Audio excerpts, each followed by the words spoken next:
can we have a motion to go into executive session, please? Roll call first. Roll call, yeah, roll call. Okay, Roll call. Okay. Okay. okay. Mr. Lawton, Here. Mr. Cologne, Here. Mr. Coutu, Yeah. Mrs. Saint-Amand? Here. Mr. DiMartino? Here.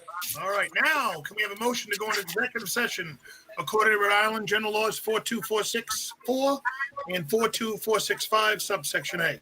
I'll make a motion. Motion, Second. Seconded, all in favor? Aye. All right, See you later. See you Yeah, later. sorry. All in favor? Aye. Discussion action, school reopening. Karen, it's all yours. Great, thanks, Steve. Well, good evening, everyone, and thank you for being here, everybody that's joined us on the Google Meet for the school committee meeting, special school committee meeting. As I mentioned at the last regular school committee meeting, I think it makes sense for us to have a special meeting with the school committee just for the next couple of weeks in particular, as we continue to plan for the reopening of school. And I'm looking at the attendees here, and most of everybody here knows full well what's involved in our planning on a daily basis. So you also know that things are happening very quickly. Things are moving fast. We're getting new and updated information daily, which sometimes gives us a new direction, and sometimes it makes us change course a little bit. So this is far from a typical planning for an opening of school. So to that point, I think it makes sense that we have just a brief check-in weekly for now. So the purpose of, what I want to say tonight is just to give a very brief update of where we're at, and nothing really too new. Just a reminder that we're still on course for the plan that we have in place for a partial return. We know that we can't, following the CDC guidelines, cannot open a full return meaning all staff and all because we don't have the space. So we're still planning on a partial return, which means there's three different models, if you will. There's families of students that have elected to go full distance learning. So those students will stay home full time for their instruction delivery.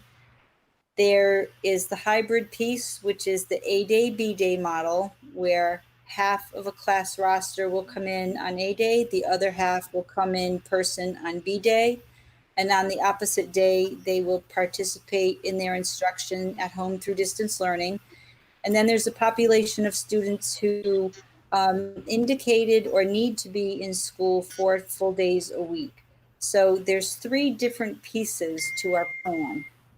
So we are in full mode of continuing our planning, continuing to analyze the data. And again, thank you to families and staff that completed the survey.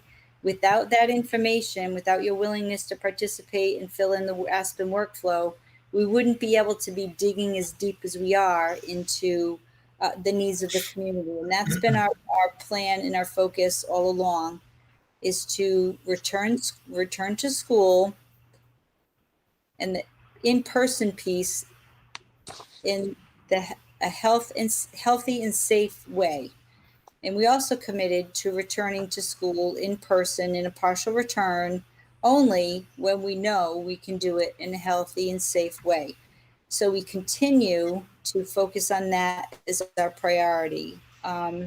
This week, we're working on staffing placements. We're working on student rosters and student placement programs. But we're also, and we'll continue to throughout this whole crisis, no matter how long it takes, health and safety will be at the forefront. So Kenny's department, Ken Townsend's Department of Property Services, continues to work with the state. Again, just yesterday, we got an updated planning document regarding facilities from the state.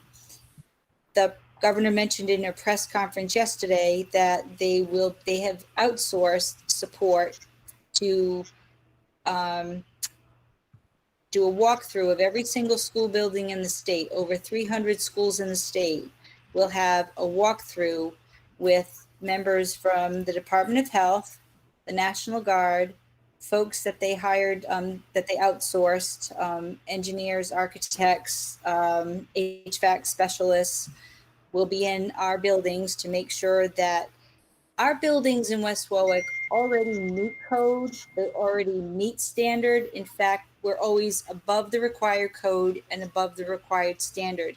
What they're going to come through in is look and make sure that we meet standard regarding COVID and airflow and the spread of the COVID virus.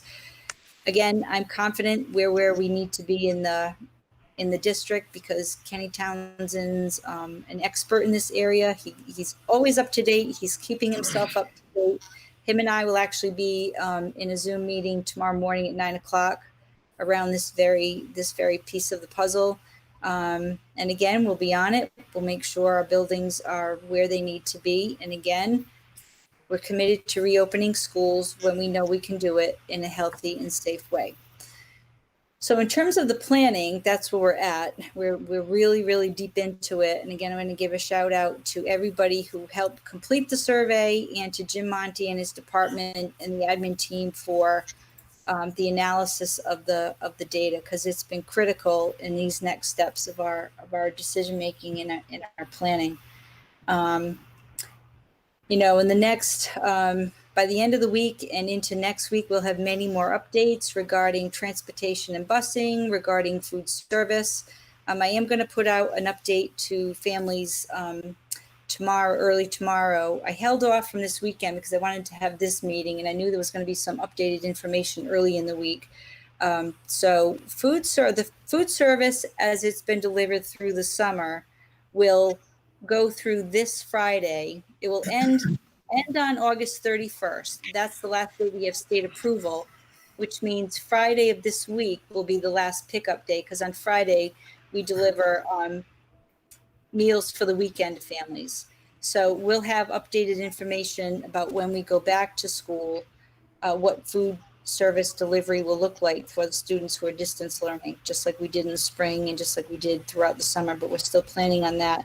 But we need to end then because that's when our state approval ends. But we also need time to clean and sanitize the kitchens because they haven't closed down at all over the summer. So we need to make sure we get that done before the 14th. So by the end of this week and into early next week and over the next couple of weeks, there'll be, as we get new updated information, we'll certainly make everybody aware as soon as we can. That's where we're at. All right. Thank you very much. You're welcome. Anybody have any questions? All right. Yeah, just like to give a quick shout out and thank you again to both unions. Both unions have been wonderful partners at the table, problem solving with us. There's a lot of details to every single piece of this, and every day we uncover a little bit more, but every day we're able to solve problems, and that's with the help of both unions. So thank you. I would just like to echo your sentiments. Not just them, but you guys as well. There's I think 23 of us now on this conversation, on this meeting, and I'm sure that all the administrators are working very very tirelessly to try to get things done. And speaking with just some friends and family and other folks, I don't think people realize the magnitude of every facet of everything that you have to think behind the scenes that no one would ever imagine is actually being calculated into the equation of this whole getting back to school. So I know it's a lot of work. I thank you guys. I wish we would have been told early on exactly what was expected so that you could have used some of this time to perhaps develop other things that would have been more beneficial, but we're playing the card we were dealt. So I just want to say thanks. Thank you. Yeah, and I thank the principals. They're doing work. They've got a couple of weeks to do work that they usually spend 3 or 4 months in the spring doing in terms of planning. The schedule, master schedules for buildings takes months to do, and they have a couple of weeks. So it's a lot. So I appreciate it. Gratitude. There's no questions, Steve. I'll make a motion to adjourn. Motion by who? Anybody else? Second? I'll second it, but I'm wondering if if there's anyone in the audience that wanted to make a comment. Mr. Monty, anyone? I'm thinking Sean Doyle, he always has something to say. No, but there's nothing, Hang We there's don't- nothing, there's Yeah, nothing on on. the- It's not on the Not on the agenda. so agenda. Thank you. Not on the Sorry. agenda. All right. Okay. Sorry, All Sean. right, so we have a Sorry, motion, Sean. we have it Sorry. seconded. All in favor? Aye. Aye. We'll see you probably next week, right? Have a good night, everybody. Next week. Everybody. Thank you, guys. Thank you. Bye-bye. Good night. Good night, Michelle. Good night, Sue.